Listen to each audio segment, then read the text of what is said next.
La felicidad no es algo sencillo, es muy difícil encontrarla dentro de nosotros e imposible encontrarla fuera. Schopenhauer escribe: mientras un hombre no puede contar con certeza con nadie más que consigo mismo, las cargas, desventajas, peligros y molestias que surgen de tener que tratar con otros no solo son incontables, sino inevitables. No existe un camino más equivocado hacia la felicidad que la vida mundana, la vida de alto mundo, porque su objetivo es transformar nuestra miserable existencia en una sucesión de alegrías, delicias y placeres, un proceso que no puede sino terminar en decepción e ilusión. En este sentido, dice él, está a la par con su acompañante obligado, el intercambio de mentiras. Es interesante que Schopenhauer asocie la sociedad con las mentiras, una especie de vestimenta o velo que se interpone entre nosotros, los demás y la verdad. La búsqueda de placer y la vida mundana nos envuelven en mentiras. Schopenhauer continúa: toda sociedad implica necesariamente, como condición para su existencia, acomodación mutua y restricción por parte de sus miembros. La constricción está siempre presente en la sociedad, como un compañero del que no podemos librarnos, y en proporción a la grandeza de la individualidad de un hombre, será más difícil para él soportar los sacrificios que exige cualquier trato con otros. Cada persona es más ella misma, para bien o para mal, cuando está completamente sola, cuando no se pierde en la charla ni en la relación social y en todas las mentiras que implica. Para Schopenhauer, es de esperar, entonces, que los miserables sean mucho más sociables, buscando alivio en la compañía de otros, mientras que el hombre inteligente encuentra en la sociedad un peso, una especie de descenso desde la cima de la montaña, para usar un término cercano a Nietzsche. Para Schopenhauer, si un hombre ocupa un lugar elevado en la escala de la naturaleza, es natural e inevitable que se sienta solitario. Será una ventaja para él si su entorno no interfiere con ese sentimiento, porque si tiene que tratar mucho con otras personas que no son semejantes a él, ejercerán sobre él una influencia perturbadora, contraria a su paz mental. En efecto, lo despojarán de sí mismo sin darle nada a cambio. Y mientras la naturaleza establece grandes diferencias entre los hombres en lo moral y en lo intelectual, la sociedad las ignora y las borra, o más bien establece diferencias falsas en su lugar, grados de rango y posición que a menudo son diametralmente opuestos a los que establece la naturaleza. El resultado es elevar a aquellos que la naturaleza ha puesto abajo y deprimir a los pocos que están arriba. Para él, la llamada buena sociedad reconoce todo tipo de méritos excepto el intelectual, que es un artículo de contrabando, y se espera que mostremos una paciencia ilimitada frente a toda forma de necedad y estupidez, perversidad y torpeza, mientras que el mérito personal tiene que pedir perdón por existir o esconderse por completo. Lo peor de la llamada buena sociedad es no solo que nos ofrece la compañía de personas que no pueden ganarse ni nuestro elogio ni nuestro afecto, sino que no nos permite ser lo que naturalmente somos. Por el bien de la armonía nos obliga a encogernos o incluso a alterar nuestra forma. No hay duda de que su compañía puede contarse como un consuelo, pero cuanto más vale un hombre, más descubre que lo que recibe no compensa lo que pierde, y que el saldo queda en su contra. Ningún hombre puede estar en perfecta armonía con otro, ni siquiera con un buen amigo. Las diferencias de individualidad y temperamento siempre introducen un grado, aunque sea leve, de discordia. Aquella paz mental genuina y profunda, aquella perfecta tranquilidad del alma, que, después de la salud, es la mayor bendición que la tierra puede ofrecer, solo puede alcanzarse en soledad. Y entonces, si existe algo grande y rico en el interior del hombre, su modo de vida será el más feliz que pueda encontrarse en este mundo miserable. Por estrecho que sea el vínculo de amistad, de amor o de matrimonio, un hombre en última instancia solo mira por sí mismo, por su propio bienestar, y a lo sumo por el de su hijo. La soledad tiene sus males, es cierto, pero los males de la soledad, dice, pueden sentirse todos a la vez o pueden verse de inmediato, se sabe dónde están. En cambio, los males de la sociedad son insidiosos. Bajo la apariencia de un entretenimiento agradable, causan daños grandes e irreparables. Los jóvenes deben ser entrenados desde temprano a soportar estar solos, porque es una fuente de felicidad y paz mental. La comparación es clara, los males de la soledad son visibles, los de la sociedad están escondidos, disfrazados, engañan. De esto se sigue que un hombre está mejor cuando se ve obligado a depender de sus propios recursos y puede ser todo en uno para sí mismo. No puede haber nadie más dichoso que quien es enteramente suficiente para sí mismo y que pone todo en sí mismo. Tal como sigue, en este mundo no se otorga respeto a aquello que posee verdadero mérito, sino que queda reservado para lo que no tiene ninguno. Por lo tanto, la vida solitaria es tanto una prueba como un resultado de estar distinguido por la posesión de cualidades meritorias. En consecuencia, será una verdadera muestra de sabiduría por parte de cualquiera que tenga algún valor en sí mismo limitar sus necesidades tanto como sea necesario para preservar o ampliar su libertad. Para Schopenhauer, la gente se vuelve sociable por su incapacidad para soportar la soledad, es decir, su propia compañía. Es esta vaciedad del alma lo que los impulsa al trato con otros. Pueden soportar la excitación de estar con personas de naturaleza similar a la suya, y si fallan en esto, su mente se hunde por su propio peso y caen en un grave letargo. Es un hecho bien conocido que podemos sobrellevar con mayor facilidad los males que caen sobre muchos otros además de nosotros mismos. El amor a la vida es, en el fondo, solo el miedo a la muerte, y del mismo modo, el impulso social no descansa directamente sobre el amor a la sociedad, sino sobre el miedo a la soledad. Según el pesimista alemán, no es solamente el encanto de estar en compañía de otros lo que buscamos, es la triste opresión de estar solos, la monotonía de la propia conciencia, lo que queremos evitar. Algunos harán cualquier cosa para escapar de ello, incluso tolerar malos compañeros y soportar la sensación de restricción que toda sociedad implica, en este caso una muy pesada. El aburrimiento es un mal común, así que la gente se agrupa para expulsarlo, pero la verdadera salida es endurecerse ante las cargas de la soledad para poder sobrellevarla y no tener que tranquilizarse con los peligros de la sociedad. Tales personas, podría decirse, poseen solo una pequeña fracción de humanidad en sí mismas, y se requieren muchas de ellas juntas para reunir una cantidad aceptable de ella, para alcanzar algún grado de conciencia como seres humanos. Omnis stultitia laborat fastidio sui. Toda necedad sufre de hastío de sí misma. La necedad es verdaderamente su propio peso. Un hombre de intelecto es como un artista, tocando un solo instrumento, que es una pequeña orquesta en sí mismo. Tal hombre es un pequeño mundo en sí, y el efecto producido por varios instrumentos juntos lo produce él solo dentro de la unidad de su propia conciencia. Volviendo a Schopenhauer, en general, puede decirse que la sociabilidad de un hombre está casi en relación inversa con su valor intelectual, pues cuánta restricción, molestia e incluso peligro hay en todo comercio con el mundo. La Rochefoucauld dice, «Toute notre misère vaillant, de ne pouvoir être seuls». Toda nuestra miseria proviene de no poder estar solos. Realmente es una cosa muy arriesgada, incluso fatal, ser sociable, porque significa contacto con naturalezas, la gran mayoría de las cuales son malas moralmente y estúpidas o perversas intelectualmente. Casi todos nuestros sufrimientos surgen de tener que tratar con otros, y eso destruye la paz mental, que, como he dicho, es lo que, después de la salud, constituye el elemento principal de la felicidad. Muy schopenhaueriano esto que menciona el pesimista alemán, todos los problemas vienen de tener que tratar con otros, casi como la cita de Sartre, el infierno son los otros. Para Schopenhauer, la paz de espíritu es imposible sin una cantidad considerable de soledad.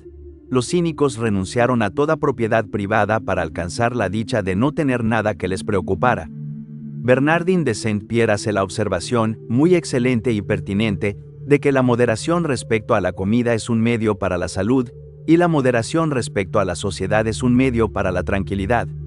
La dieta de comida restaura la salud del cuerpo, y la de los hombres, la tranquilidad del alma.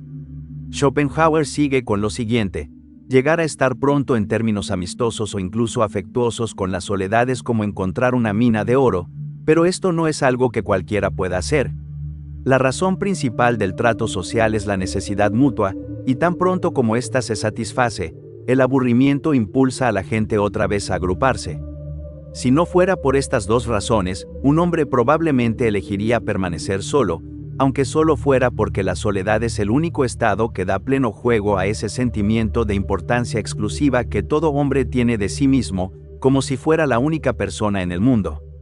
En otro sentido, sin embargo, podemos decir también que la soledad no es el estado natural, pues al entrar en el mundo, un hombre se encuentra con familia, es decir, en sociedad y no solo.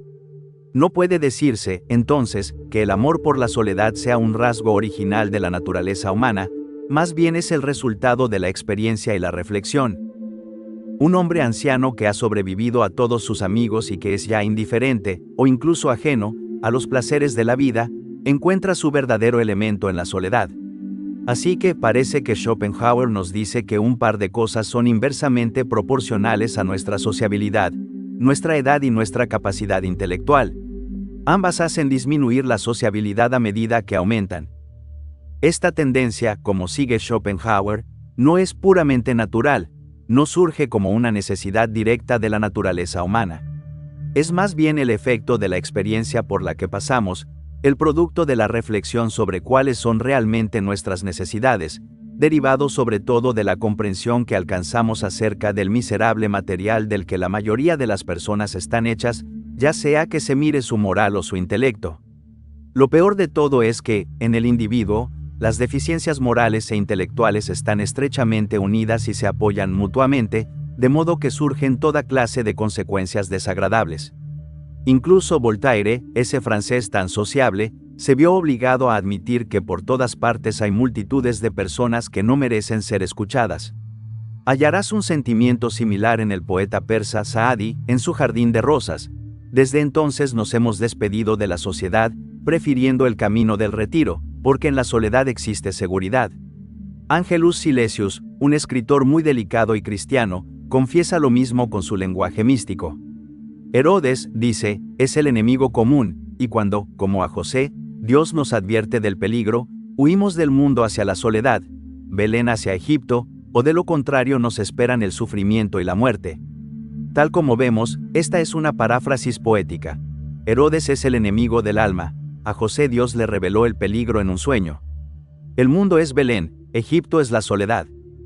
El pesimista alemán sigue diciendo lo siguiente, y en la obra que ya he citado, Saadi dice, me retiré al desierto cerca de Jerusalén para buscar la compañía de las bestias del campo. Es un sentimiento aristocrático el que está en la base de esta inclinación al retiro y la soledad. Los bellacos son siempre sociables, y el signo principal de que un hombre posee nobleza de carácter es el poco placer que encuentra en la compañía ajena. Prefiere la soledad cada vez más y con el tiempo, ve que, salvo algunas raras excepciones afortunadas, el mundo no ofrece elección sino entre la soledad por un lado y la vulgaridad por el otro. Puede sonar duro, pero incluso Angelus Silesius, con toda su gentileza y amor cristiano, se vio obligado a admitirlo. Por dolorosa que sea la soledad, cuídate de no ser vulgar, así evitarás encontrar un desierto en todas partes. Es decir, la soledad es necesaria, solo procura no volverte mezquino y ruin, de lo contrario, llevarás el desierto dentro de ti. Es natural que las grandes mentes, los verdaderos maestros de la humanidad, se interesen poco por la compañía constante de los demás, lo mismo que al maestro de escuela no le complace meterse en los juegos de la ruidosa multitud de muchachos que lo rodean. La misión de esas grandes mentes es guiar a la humanidad por el mar del error hacia el puerto de la verdad, sacarla de los oscuros abismos de la vulgaridad bárbara y elevarla hacia la luz de la cultura. Schopenhauer escribe, los hombres de gran intelecto viven en el mundo sin pertenecer realmente a él, y desde sus primeros años sienten que existe una diferencia perceptible entre ellos y los demás, pero solo gradualmente, con el paso del tiempo, llegan a comprender su posición. De lo dicho se desprende que el amor por la soledad no es un impulso original ni directo de la naturaleza humana, sino algo secundario y de crecimiento gradual. Es, en mayor medida, el rasgo característico de las mentes nobles, desarrollado no sin cierta conquista de los deseos naturales y, a veces, en abierta oposición a las tentaciones del mundo, que te invitan a cambiar una soledad sombría y devastadora por la vida entre los hombres. Para el pesimista alemán, estar solo es el destino de todas las grandes mentes, un destino a veces lamentado, pero siempre elegido como el menor de los males.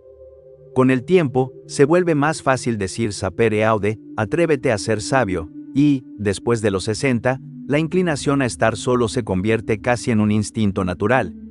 A esa edad, todo conspira a favor de ello. El más fuerte de los impulsos, el amor por la compañía de las mujeres, ha perdido su efecto. La condición sin pasión de la vejez establece una autosuficiencia que absorbe casi todo deseo de compañía. Según Schopenhauer, en esta edad, 1000 ilusiones y tonterías han sido superadas, los años activos han pasado, no suele haber planes ni expectativas. La generación a la que pertenecíamos ha desaparecido y ha surgido una nueva que nos mira como fuera de su esfera. Además, los años pasan más rápido y queremos dedicar el tiempo que queda al intelecto más que a la práctica. Pues, mientras la mente conserve sus facultades, la cantidad de conocimiento y experiencia adquiridos, junto con la habilidad para usar nuestras capacidades, hace más fácil e interesante estudiar cualquier asunto. 1000 cosas se vuelven claras que antes estaban envueltas en la oscuridad, y logramos resultados que dan la satisfacción de haber superado dificultades. Ya no estamos sujetos a las ilusiones ordinarias de la vida y, como en cada caso individual vemos pronto de qué está hecho un hombre, rara vez sentimos inclinación a establecer vínculos más estrechos. Finalmente, nuestra propia compañía se vuelve un hábito, casi una segunda naturaleza, especialmente si hemos sido amigos de la soledad desde la juventud. El amor por la soledad, que antes se practicaba solo a costa del deseo de sociedad, se convierte en la simple cualidad de nuestra disposición natural, el elemento propio de nuestra vida, como el agua para un pez. Como sigue el pesimista alemán, por eso, quien posee una individualidad única, distinta a los demás, nota que, al envejecer, su situación ya no es tan pesada como lo era en la juventud. Es evidente que aquí hay cierto autorretrato de Schopenhauer. Todas las ventajas de la edad, la disminución de las pasiones, la facilidad para estudiar nuevos temas, la libertad de la presión social juvenil. Hay otro aspecto de esta proporción inversa entre edad y sociabilidad que contribuye a la educación. Cuanto más jóvenes somos, más tenemos que aprender, y es precisamente en la juventud cuando la naturaleza provee un sistema de educación mutua, de modo que el mero trato con otros, en esa etapa de la vida, ya instruye. La sociedad humana, vista así, se asemeja a una enorme academia de aprendizaje según el método de Bell y Lancaster, un sistema de enseñanza donde los mayores instruyen a los más jóvenes en oposición al sistema de libros y escuelas. Es, por tanto, un arreglo muy adecuado que en sus primeros días el hombre sea un estudiante diligente en la escuela que la naturaleza misma ha dispuesto. Entonces sigue diciendo, pero no existe nada en la vida que no tenga algún inconveniente. Nihil est omni parte beatum, nada es feliz por todos sus lados, como dice Horacio, o, en palabras de un proverbio indio, no hay loto sin tallo. La soledad, que tiene tantas ventajas, también tiene sus pequeñas molestias e inconvenientes, aunque muy pequeños en comparación con los de la sociedad. Por lo tanto, cualquiera que valga algo por sí mismo estará mejor sin otras personas que con ellas. Pero entre las desventajas de la soledad hay una que no resulta tan fácil de advertir como las demás, es la siguiente. Con nuestro temperamento, un largo periodo de aislamiento lo hace tan sensible que los incidentes más triviales, palabras o incluso miradas, bastan para perturbarnos, irritarnos u ofendernos. Cosas pequeñas que pasan inadvertidas para quienes viven en el bullicio de la vida. En otras palabras, vivir solo tiene la desventaja de volvernos sensibles. Tal como nos enseña Schopenhauer, cuando encuentres desagradable la sociedad humana y consideres justificado huir hacia la soledad, puede que estés hecho de tal manera que no seas capaz de soportar la depresión que ésta trae durante mucho tiempo, lo cual probablemente será el caso si eres joven. Permíteme entonces aconsejarte formar el hábito de llevar contigo algo de tu soledad dentro de la sociedad, aprender a estar, en cierta medida, solo, incluso cuando estés en compañía. Es decir, no decir de inmediato lo que piensas, y por otro lado no dar un significado demasiado preciso a lo que otros dicen. Más bien, no esperar demasiado de ellos, ni moral ni intelectualmente, y fortalecerte en el sentimiento de indiferencia hacia su opinión, que es el modo más seguro de practicar siempre una loable tolerancia.